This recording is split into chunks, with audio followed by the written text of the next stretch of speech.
as fibre connectivity is increasing on the factory floor, there's the need for proper installation and good cleanliness practice.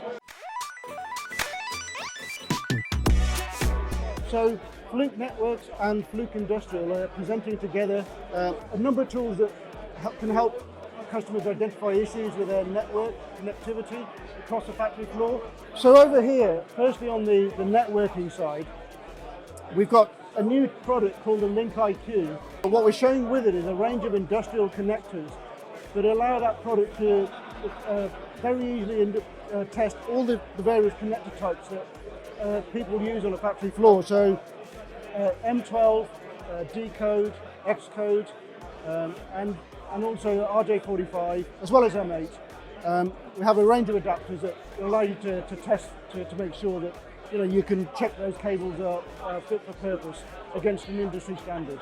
As fibre connectivity is increasing on the factory floor, there's the need for proper installation and good cleanliness practice. And so we're also showing things like the fibre cleaning tools, which people need to be aware of as they're putting more and more fibre links in. There is a need to clean these links before they connect up and test their systems. On the industrial side, I will hand over to my colleague Daryl, who can probably talk you through that. Okay, so I'm Daryl Cowland from Fluke Industrial, and as my colleague said, we're here to actually show some of the energy efficiency products. So first off, we have the 1777 energy logger. So this is obviously there to help people run reports and to show energy efficiencies and where they can save money. Next, we've had a lot of interest in our II900, which is an acoustic imager.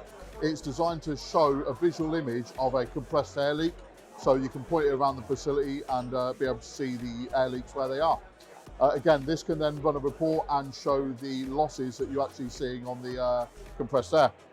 And then finally, just to make things easy, we've brought our thermal imagers with us. So everyone knows about thermal imaging. So we've got our own range, ranging from the bottom to the top end. So that's it.